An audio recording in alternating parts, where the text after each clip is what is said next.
Hello YouTube. Of all creatures in the Elder Scrolls universe, I'm willing to make a bet that the creature players fought the most is probably the Draugr, not counting bandits of course, as those are not really creatures but intelligent mortals.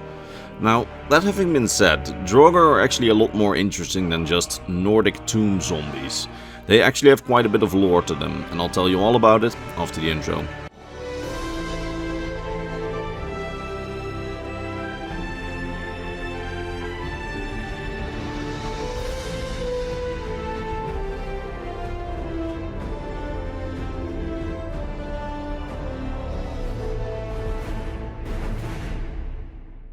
So, the Draugr, undead creatures roaming the ancient tombs of Skyrim, one of the game's most recognizable enemies. In the lore they are described as skeletons raised and wrapped around transparent flesh, rags of leather half rotted away, and helms from another age, many horned and all of fine craftsmanship, adorning some of the tougher, heavily armored Draugr. Pale blue, lifeless eyes bathed in eerie mist, hovering in black sockets. Pretty creepy. But these undead are not just zombies, rather they are followers of an ancient cult given eternal life, although it's an eternal life of servitude and without free will. Let me explain. Several thousands of years before the events of Skyrim, before the First Era even began, the ancestors of the modern-day Nords worshipped the dragons as gods in what was known as the dragon cult. I talked about that in depth in a different video and about their beliefs, which I'll put in the description in case you want to check out their beliefs. But in short, these humans believed that the dragons deserved to rule over humanity like gods, deserving the humans' eternal worship in return for several boons and, in some cases, eternal life. Now, the dragons themselves weren't really too interested in the details of ruling the masses. They enjoyed the symbolism of being humanity's god rulers, but they didn't want to concern themselves too much with details. So they appointed certain mortal humans as their representatives to humanity, forming a special bond with these individuals who would don masks and then speak with the dragon's authority and rule on their behalf. These individuals were the dragon priests, who in some cases had more power than kings among the early Nordic society. Now, the interesting thing here is that the dragon cult back in the day had access to some pretty advanced magical necromantic rituals, which were the techniques used to create the Draugr and preserve the dragon priests up until the modern day.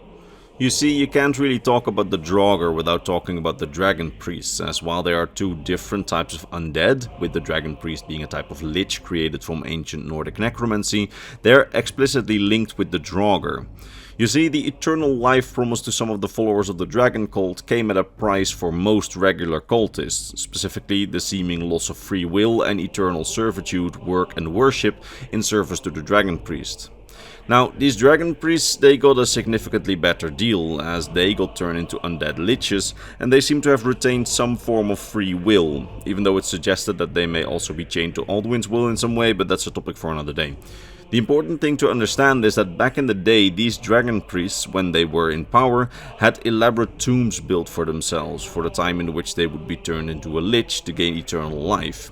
They would be buried in these tombs alongside their followers, who would be turned into the Draugr, and who would lose their free will and be forced to rise from the dead. Now, when they were risen from the dead, or some form of eternal magical sleep, they worshipped the dragon priest, they cleaned the tombs and protect the tombs from intruders, and also transfer life energy to the dragon priest.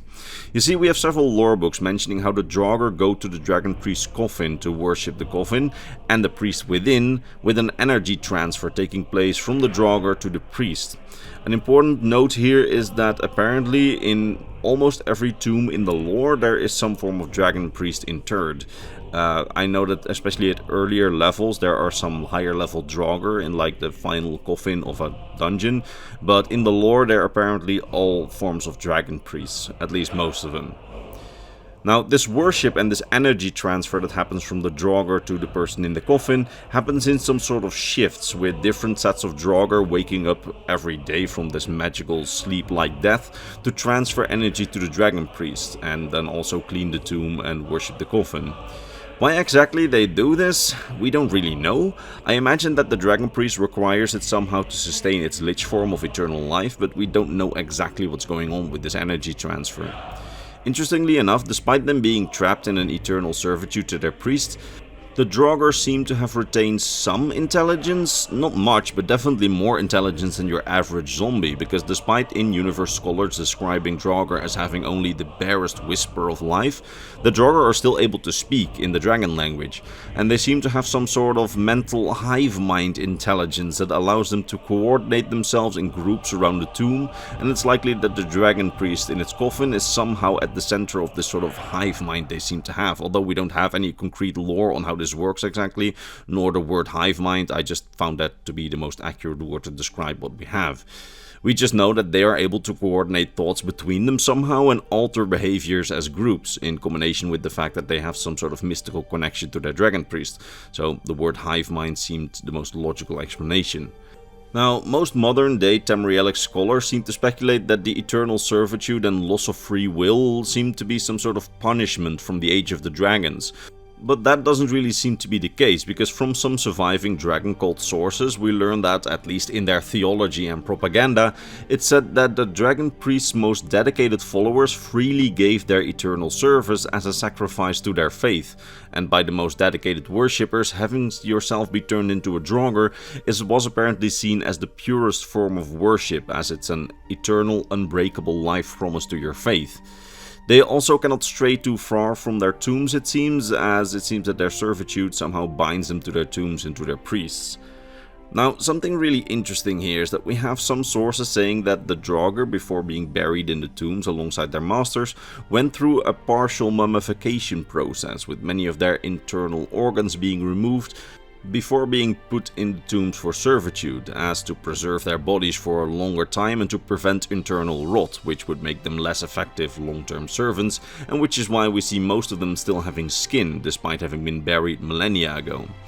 We even have an in-universe scholar speculating that when they were buried, the Draugr looked just like regular humans, just with an eerie blue glow in their eyes and no free will, and that it took thousands of years of degradation for them to become the way that they are now. An interesting bit of speculation here is that this may have even meant that back when the dragon cult was active and alive and the priests still ruled, some dragon priests may have ruled the cults from their tombs, where they already had their servants already made into Draugr, but just looking like regular humans, which then served them in their lich bodies already while they were still ruling, while living humans were also still visiting their tombs, or rather palace-like tombs, in the days of the dragon cult, making for some pretty creepy government buildings. I mean, imagine going to petition the local dragon priest for some new goats or whatever because your neighbor stole them, and just having to go through this palace-like tomb where people who look like regular humans but without free will and an eerie blue glow in their eyes and locked into some hive mind were also just walking around and cleaning the place and transferring energy to the dragon priest. Not gonna lie, that would actually be a pretty interesting setting, but it's speculation. We have no real idea whether or not that kind of situation actually happened, or if the priests only buried themselves in the tombs with their followers after the dragon cult lost.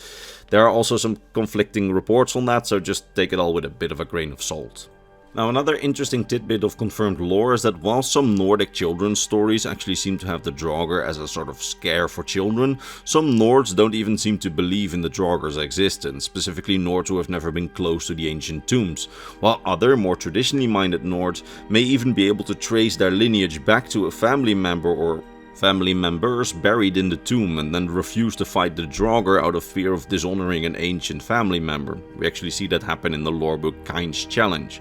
Pretty interesting. And a final bit of lore is that there seem to be multiple ways to make a Draugr, or at least multiple cults and multiple beings seem to have known how the Draugr's creation worked, because we know that not all Draugr that we see in the game, especially those on Solstheim and some in tombs that aren't really connected to the dragon cult, they still contain Draugr, and some of them, for example, were made out of punishment in lore, although that may be an unreliable narrator, so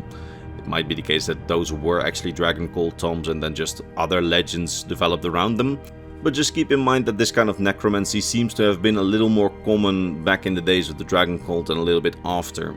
Now, that's about all I can say about the Draugr, and I sincerely hope that you enjoyed the video and that I managed to teach you something new about the Elder Scrolls universe. And if I did, why not give the video a like or a hype boost, as both of those would really help out the channel. And now all that remains for me to be done is to vocally thank my top Patreon supporters: Mr. Bernardo Binda, Gabriel Binda, King Chris 20, Volkior Vargonia, RB Dash, Lexicon, Sword of Bushido, Rakai, Spaceman, Ranger, and James Lynch. It's thanks to these people and all the others on screen who are my lovely Patreon supporters and YouTube members that this channel stays alive and why I can take off time in my job to even make these Elder Scrolls lore videos. So huge thanks to them. Links are in the description if you want to join them and see your name on screen right now. With that being said, I will see all of you in the next Elder Scrolls lore video. Bye bye.